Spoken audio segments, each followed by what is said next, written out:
most of the time, I literally just inspire myself. You know, people ask me, do you have a hero or is there someone that you look up to? And I can't say that I was lucky enough to be inspired by another, because the people in my life haven't really been the best. And I don't look to the outside world for inspiration, because a lot of the outside world is manipulated. And not that I always thought that, it just came to me naturally. So my inspiration comes from within, it comes from within me, it comes from within the spark of life, it comes from everything around me, meaning not people, but experiences, things that I see, things that I notice, animals, and myself and my own thought process, and things that make me giddy, and things that make me laugh, and things that make my heart go whoo on the inside. Because really that's what it's all about, bringing that joy into your life. And that's what inspiration does. It brings joy into your life. It brings excitement. It brings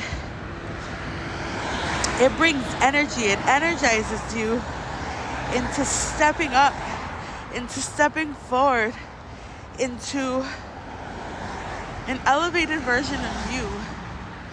Because when you live by inspired action, you're living from a place of God, really.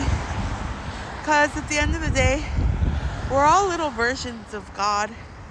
And while a lot of people can't comprehend how that is even fathomable in my mind or in anyone's mind, it is, we're all here to serve the expansion of Source, and Source is God.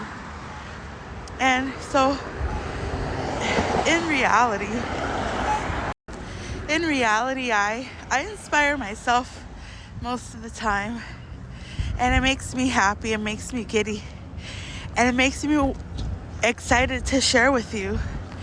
It makes me excited to want to provide you guys more value and more information that you can work off of, because then that means that you guys get to grow. Having moments of inspiration, I think in those moments we need to step on those moments and ride that wave. It reminds me of a time when, so growing up, I never felt like I had the right to have fun. And I didn't realize this until one time I was at Universal Studios and I got on a ride by myself. And I was in an okay mood when I got on the ride, but I wasn't like excited or happy or anything. I was just like in a regular mood. And so I get on this ride and I'm like laughing and having fun.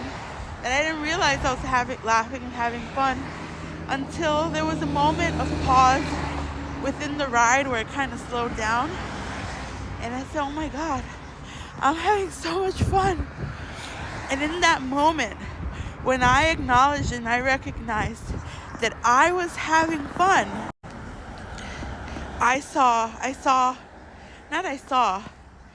said to myself, oh my God, I'm having fun.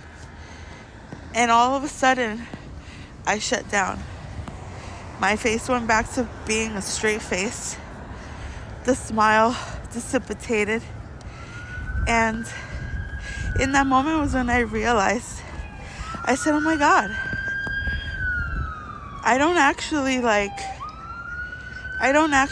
feel like I have the right to have fun. And in that moment, it made me very sad.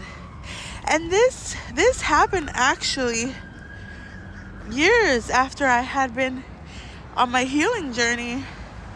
I'd been on my healing journey for many, many years when I realized this.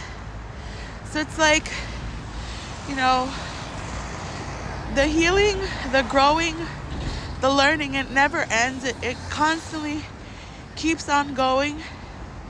And it's our job to acknowledge and embrace those moments. So if you feel a moment of inspiration, don't push it to the side. Maybe put it on the back burner if, like, say you're in the middle of a work meeting, because you can't take those inspired actions in that moment.